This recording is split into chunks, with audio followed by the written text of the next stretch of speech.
დაგლოცოთ, გაგახაროთ და გაგაზიაროთ მაღალმა ღმერთმა. დღეს მინდა გესაუბროთ სახარების იმ ადგილზე, სადაც მაცხოვარი ჩვენი იესო ქრისტე ნათლობის შემდგომ, როცა გადის უდაბნოში სულიწმინდის მიერ და იქ გამოიცდება ეშმაკისაგან როგორც კაცი. სამ თემაში გამოცადა ეშმაკმა მაცხოვარი. მაშინ იესო აღმოიყვანა უდაბნოდ სულისაგან გამოცდა ეშმაკისაგან და იმარხა 40 დღე და 40 ღამე და მერე შეემშია. მოუხდა მას გამომცდელი იგი და რქვა: უკე თუ შენ ხარჯზე ღმრთისა, თქვ, რაითა ქვანი ესე პურ იქნე. ხოლო იესო მიუგო და რქვა: წერილ არ, რამე თუ არა პურითა, ხოლო ცხონდების კაცი, არამედ ყოვლითა სიტყვითა, რომელი გამოვალს პირისაგან ღმრთისა. ერთმა დალოცველი გამყოფოთ, ეს არის პირველი გამოცდა, იესოსი პირველ თემაში გამოცდა.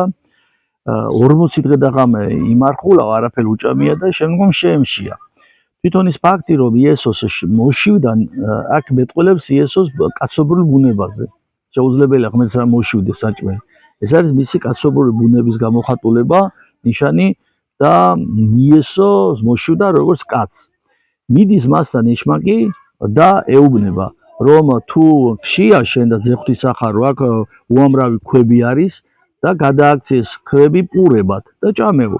მიაქცეთ ყურადღება მეგობრებო, რაც უდაბნოში ქვები არის, იმდენი პური რა შეჭირდებოდა, მაგრამ ეს უკვე ნაყროვანებისგან, გემოთმოყვარეობისგან უბიძგებს ეშმაკი, უბრალოდ მარტო ჭამისგან და კვებისგან კი არა, გემოთმოყვარეობა. წინამები გვასწავლიან, რომ აი ქვები გადააქციეო, ყველა ქვა რაცა გადააქციე პურათო. და რას პასუხობს მაცხოვარი ჩვენი იესო ქრისტე? გავიმეორებ თვითონ წაკითხოს, არა მხოლოდ წერილა, რამე თუ არა პურითა, ხოლო ცხონდების კაცი, არამედ ყოვლითა სიტყვითა, რომელი გამოვალს პირისაგან ღმრთისა. იესოს სიტყვებია, რომ პურით კი არ ცხონდების ადამიანი, არამედ ყოველი იმ სიტყვით, რომელიც გამოდის ღმრთის პირისგან. აი რა უნდა ვისწავლოთ ამ მაგალითისგან და რას ნიშნავს იესოს გამოცდა ეშმაკის მიერ?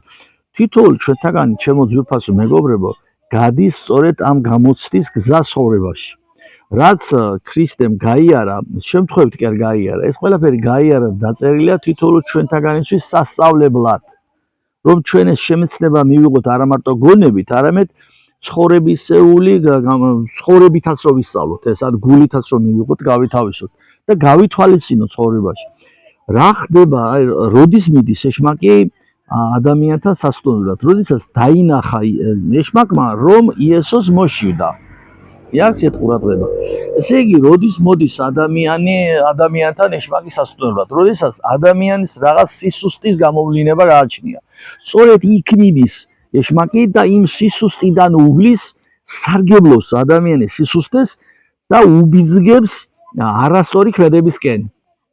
უბიძგებს რისკენ? პური ჭამე, თითქოს ერთი შეხედვით, ახლა საჭმელი რო შეჭამო, აქ ცოდვა არ არის, ხო საჭმელი ჭამო, ხო არ არის ცოდვა, მაგრამ ქვები გადააქციე პურებათო. იმას კი არ ეუბნება ერთი ქვები გადააქციე პურებათო. და აქ უნდა გვახსოვდეს იესოს პასუხი. პურით კი არ ცხონდება ადამიანი, არამედ ყოველი სიტყვით, რომელი გამოვალს პირისაგან ღმრთისა. მოდი ახლა პარალელი გავავლოთ ჩვენს ახლანდელ ცხოვრებაში. ადამიანთა მთავარი მიზანი ერთი შეხედვით რომ შეხედო რა არის, ახლა მოდი ოჯახი იქნება, კერძოპირი იქნებათ ოჯახი, აქვს პასუხისმგებლობა თქვა ოჯახზე და გამოყვებოს ხო ოჯახის წევრები, მისი მთავარი დანიშნულება. ეს არის დანიშნულება ღვთისგან პასუხისმგებლობა. მაგალითად, თუ კი მამა ხარ, მეუღლე და შვილები უნდა გამოყვებო, თუ კი შვილი ხარ და მოხუცებული მშობლები ხარ, უნდა გამოყვებო. და ამასთან ერთად ცოლი და შვილები უნდა გამოყვებო, თქვათ თუ გაჭირვებული გვერდით ყავს პირველ რიგში ოჯახის წევრია, ნათესავია, მეზობელია, შეგიძლია მიაწოდო, უნდა გამოყვებო. რა თქმა უნდა.